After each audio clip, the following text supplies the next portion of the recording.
আসসালামু আলাইকুম রহমতুল্লাহ।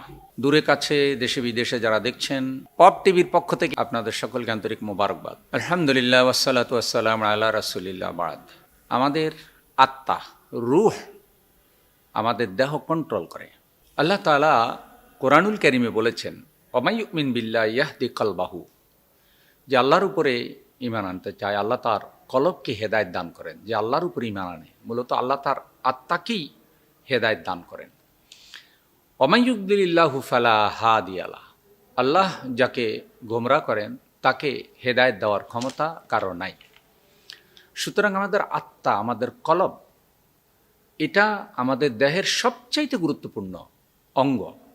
রাসূল সাল্লাল্লাহু আলাইহি সাল্লাম বলেছেন, ইযা সালুহাত সালুহাল জাসাদু কুল্লু ওয়া ইযা ফাসাদাত ফাসাদাল জাসাদু কুল্লুহু আলা ওয়াহিয়াল কলব। সাবধান, দেহের মধ্যে একটি গোশতের টুকরা আছে, এটা যদি সুস্থ থাকে পুরা দেহ সুস্থ থাকে, আর এটা যদি অসুস্থ হয়ে যায় পুরা দেহ অসুস্থ হয়ে যায়। আলা ওয়াহিয়াল কলব, সেটার নাম হল কলব। আত্মা থেকে দেহ কন্ট্রোল হয়, যেমন রাজধানী থেকে একটি দেশ কন্ট্রোল হয়, দেশ পরিচালিত হয়, কলব থেকে, আত্মা থেকে মানুষের দেহ কন্ট্রোল হয়। এজন্যে আমাদের আত্মাকে পাপ মুক্ত করা, পঙ্কিলতা মুক্ত করা, পাপাচার মুক্ত করা। কোরআনুল কারীমে আল্লাহ তাআলা বলেছেন, মা ইয়ালফিযু মিন কাওলিন ইল্লা লাদাইহি রাকীবুন আতীদ, মানুষের জবান থেকে এমন কোনো কথা বের হয় না, পর্যবেক্ষণকারী যা পর্যবেক্ষণ করে না, লেখক যা লিখে না, আমাদের প্রতিটি কথা, আমাদের প্রতিটি আচরণ রেকর্ড হচ্ছে। কলবের ভিতরে যখন কোনো চিন্তা থাকে তখন সেটা একটা সীমিত জায়গায় থাকে, কিন্তু যখন সেটা জবান দিয়ে বের হয় এবং সেটা যখন বাস্তবতার সাথে তার সংমিশ্রণ ঘটে, তখন কিন্তু অনেক অনেক বড় পাপে পরিণত হয়ে যায়। এই জন্যে আমাদের অন্যতম লক্ষ্য হওয়া উচিত আমাদের আত্মাকে পবিত্র করে দেয়।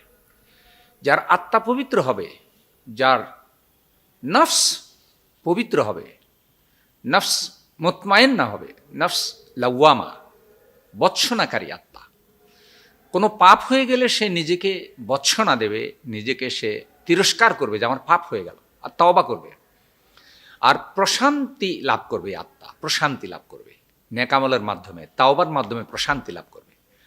তো এ ধরনের আত্মাই আসলে ইবাদত গুজারকারী আত্মা, ইবাদত গুজারকারী রূহ। শুধু দেহের নাম মানুষ নয়, দেহ তো হলো খাঁচা, আর রূহ যেটি, আত্মা যেটি, সেটি হলো সত্যিকারে মানুষ। আর এটাকেই আমরা কলব, আমাদের যেই শক্তি, সেই নামে আমরা অভিহিত করতে পারি, আত্মার শক্তি, কলবের শক্তি।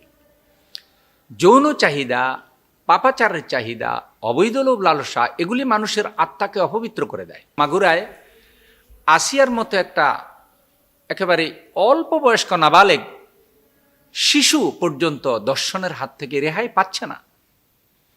এর কারণ আত্মা নষ্ট হয়ে গেছে, মনুষ্যত্ব চলে গেছে। মানুষ নিজেকে এখন যে আশরাফুল মাখলুকাত এটা মনে করছে না। আল্লাহ তাআলা কোরআনে বলেছেন, লাকাদ খালাকনাল ইনসানা ফি আহসানি তাকওয়িম, আমি মানুষকে সৃষ্টি করেছি উত্তম কাঠামোতে। ওয়ালাকাদ কাররামনা বানি আদম, আমি মানুষকে সম্মানিত করেছি। মানুষের মধ্যে যে যৌন চাহিদা, এটা আল্লাহ তাআলার এক নেয়ামত, আল্লাহ দিয়েছেন। এটা হলো বংশধারা ঠিক রাখার জন্য, যাতে পৃথিবীতে মানুষের বংশ বিনাশ হয়ে না যায়। আর সেটি ব্যবহার করার জন্য আল্লাহ তাআলা বিবাহ পদ্ধতি দিয়েছেন, হালাল পদ্ধতি দিয়েছেন। আমাদের দেশে আমাদেরও কিছু দুর্বলতা আছে, জাতিকে নৈতিক প্রশিক্ষণ দেওয়ার কোনো ব্যবস্থা রাষ্ট্রের পক্ষ থেকে নেই। রাসূল সাল্লাল্লাহু আলাইহি সাল্লাম যেটা পেরেছেন, আমরা কেন সেটা পারি না? রাসূল সাল্লাল্লাহু আলাইহি সাল্লাম জাহিলি যুগকে সোনার যুগে পরিণত করেছেন তালিম তাজকিয়ার মাধ্যমে। দর্শন মুক্ত একটা সমাজ, অনাচার মুক্ত, পাপাচার মুক্ত, পাপের ছোঁয়া যেখানে থাকবে না, এমন একটা পরিবেশ যদি আমরা চাই, তাহলে আমাদের রাষ্ট্রেরও উচিত প্রশিক্ষণ ব্যবস্থা চালু করা, রাষ্ট্রের উদ্যোগে নীতি নৈতিকতার প্রশিক্ষণ চালু করা, রাষ্ট্রীয় উদ্যোগে ইউনিয়নে ইউনিয়নে দাঁড়িল আল্লাহ প্রেরণ করে তাদেরকে প্রশিক্ষণ দিয়ে সত্যিকারে মানুষে পরিণত করা। তাহলে এই দর্শন এই পাপাচার, এই অনাচার কমানো যাবে। আইনেরও প্রয়োজন আছে যেন অপরাধীরা শাস্তি পায়। কোরআনুল কারীমে বিভিন্ন অপরাধের শাস্তির কথা আছে। তো এই জন্য আত্মা নষ্ট হয়ে গেলে মানুষ আর নিজেকে মানুষ মনে করে না, পশু মনে করে।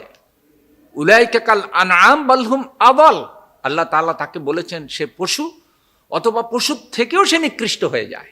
তাই আসুন এই মুহূর্তেই সবাই তওবা করে ফেলি, আমাদের আত্মাকে পবিত্র করে ফেলি। আমাদের আত্মা যদি পবিত্র হয়ে যায়, অঙ্গ প্রত্যঙ্গ পবিত্র হয়ে যাবে, ওই বান্দা দিয়ে আর কখনো কোনো পাপ সংগঠিত হবে না।